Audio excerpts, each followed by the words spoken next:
ప్రత్యేకమైనటువంటి సమయంలో మీతో కొన్ని మాటలు పంచుకోవాలనే ఉద్దేశంతో, మీతో పంచుకుంటూనే తప్ప అది ప్రజల ముందుకు వెళ్ళదనే ఉద్దేశంతో ఈరోజు ఈ మీడియా సమావేశం ఏర్పాటు చేయడం జరిగింది. మీరు బ్యానర్ చూశారు. 2015 మార్చి 15వ తారీఖు ఆల్ఫా ఫౌండేషన్ స్థాపించి భోజనం కోసం వచ్చి పేదవాళ్ళకే కాదు, ఎవరైనా సరే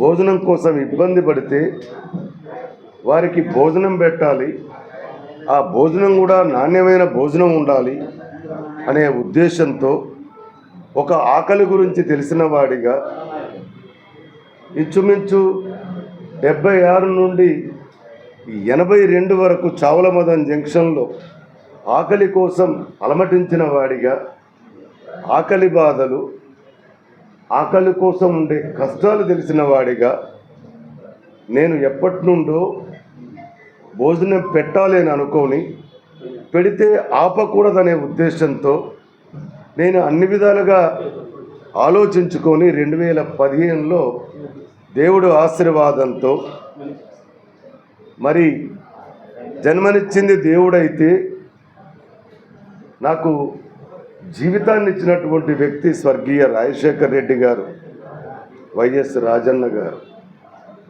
ఇదేంటి అని మీరు అనవచ్చు, దానికి కూడా నేను సమాధానం చెప్తా.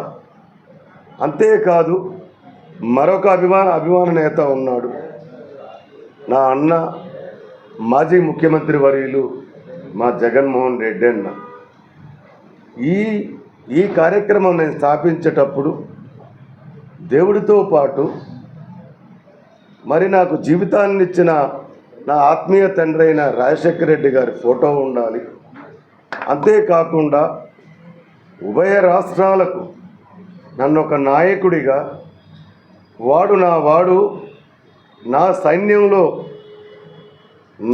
నా సైన్యంలో ఫ్రంట్ లైన్లో ఉండి పోరాటం చేస్తాడు ఆల్ఫా కృష్ణ అని అనేకమైన సందర్భాల్లో నాకు సపోర్ట్గా ఉండి ఈ జిల్లాకే కాదు 2009 నుండి వారితో నేను ప్రయాణం చేస్తున్న తరుణంలో అన్ని విధాలుగా నాకు సహకరించి నన్ను ప్రోత్సహించినటువంటి వ్యక్తి జననేత, ప్రజానేత, జనహృదయ నేత జగనన్న అని సగర్వంగా మీ అందరికీ చెప్పుకోగలుగుతున్నా.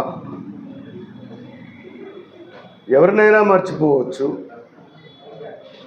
ఈరోజు మనం ఫ్రెండ్ను మర్చిపోవచ్చు, సాయం చేసిన వాడిని మర్చిపోవచ్చు, జన్మనిచ్చిన దేవుణ్ణి మర్చిపోకూడదు. పునర్జన్మనిచ్చిన రాజశేఖర్ రెడ్డి అన్నను మర్చిపోను.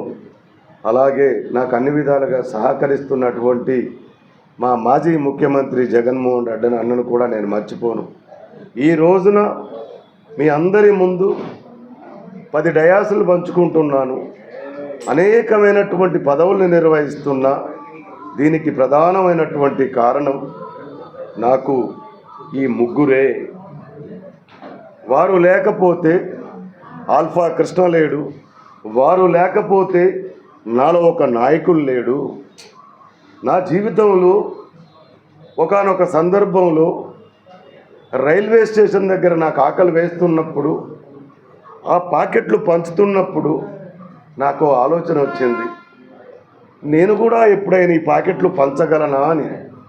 అంటే ఆశ్చర్యం చూసారా? నాకేమో ఆకలేస్తుంది, నా ఆకలికి పాకెట్ కావాలని అడగాలి వాస్తవంగా. కానీ నేను భవిష్యత్తులో ఎప్పుడైనా దేవా 10 పాకెట్లు నేను పంచగలనా అనేటువంటి ఆలోచన నాకు ఆ రోజే 1979లో దేవుడు కలిగించాడు. నేను మే 1వ తారీఖు పుట్టా. నా భావజాలం వేరు. నేను పుట్టిన దగ్గర నుండి 83 వరకు ఒక జీవితం అయితే, 83 నుండి 85 వరకు ఒక జీవితం అయితే, 85 నుండి 92 వరకు కూడా నా జీవితం చీకటి జీవితం. ఆ తర్వాత రాజశేఖర రెడ్డి గారి దయతో ఆ రోజు ఈ రాష్ట్ర ముఖ్యమంత్రిగా ఉన్నటువంటి నేదురుపల్లి జనార్దన్ రెడ్డి గారి దయతో ఆ రోజు ఈ సిటీ సిపిగా ఉన్న డిటి నాయక్ గారి దయతో నా దిగవంత నేత రాజశేఖర్ రెడ్డి నన్ను రక్షించి ఈ సొసైటీకి కృష్ణగా పరిచయం చేసినటువంటి వ్యక్తి రాజశేఖర్ రెడ్డి గారు. సగర్వంగా ఆల్ఫా కృష్ణగా ఉన్నాను అంటే ఆ ముగ్గురే కారణం.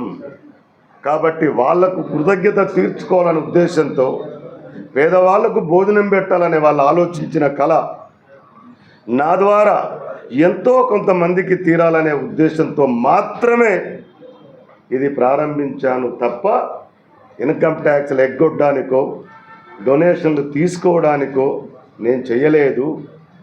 చాలా ట్రాన్స్పరెంట్గా no donations, no help, only myself. నేను అది పెట్టా. నా ఐటీ రిటర్న్స్లో కూడా ఆల్ఫా ఫౌండేషన్ ప్రస్తావన ఎక్కడ తీసుకురాలేదు. నా pan card number, Aadhaar number మీకు ఇస్తా, చెక్ చేసుకోవచ్చు. ఆల్ఫా కృష్ణ డబ్బున్నోడు, ఆల్ఫా కృష్ణ అక్రమంగా కోట్లు సంపాదించినో కాదు. ఈరోజు కూడా రోజుకు 18 గంటలు నేను కష్టపడుతున్నా. దానికి కారణం కష్టాల్లో నుండే వచ్చిన కృష్ణకి కష్టం కొత్త కాదనేది నా భావన. నా మీద బాగా పనిచేసిన ఒక వ్యక్తి మాజీ రాష్ట్రపతి గారు, వారు అన్న ఒక మాట, అబ్దుల్ కలాం గారు ఒక మాట నేను చదివాను. కష్టాన్ని చూసి నువ్వు భయపడితే విజయం సాధించలేవు, ఆ కష్టానికి కూడా తెలియాలి నిన్ను సాధించడం చాలా కష్టమని. ఈ మాట నా జీవితం మీద చాలా ప్రభావం చూపింది. అందుకని మరి 50 మందికి స్టార్ట్ చేసిన నేను ఈరోజు వరకు ఆల్ఫా కృష్ణ 50 మందికి భోజనం పెడుతున్నాడని సిటీలో చాలామందికి తెలియదు.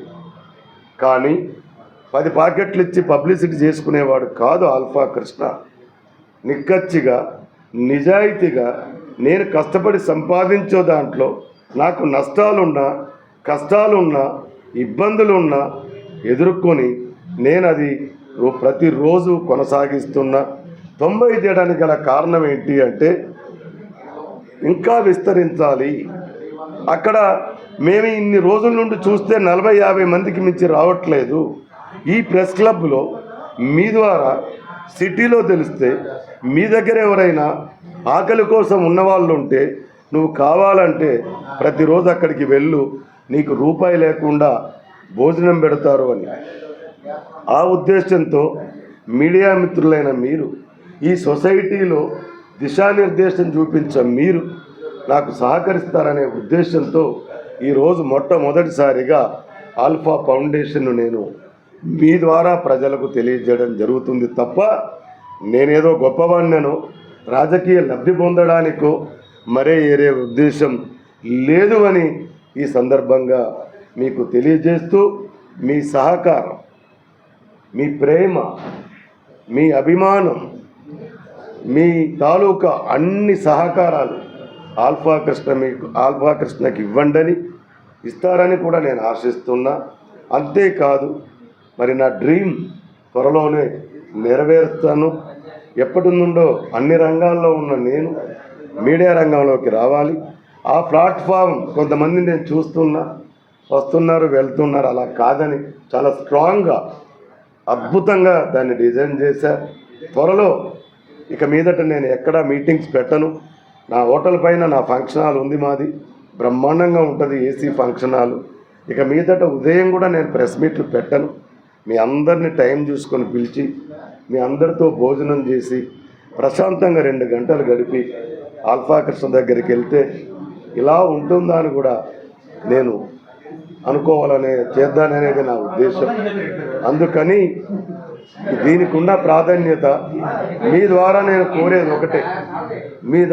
కోరేది ఒకటే, సిటీలో ఇబ్బంది పడుతున్న వాళ్ళు ఎవరైనా, కాకపోతే 20 ప్యాకెట్లు, 30 ప్యాకెట్లు, 40 ప్యాకెట్లు అనేది నేను యాక్సెప్ట్ చేయను.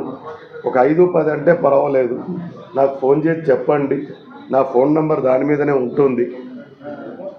కాబట్టి తద్వారా మీ అందరికీ నేను తెలియజేసేది ఒకటే, పేరున ధన్యవాదాలు తెలియజేస్తూ ఉన్నా.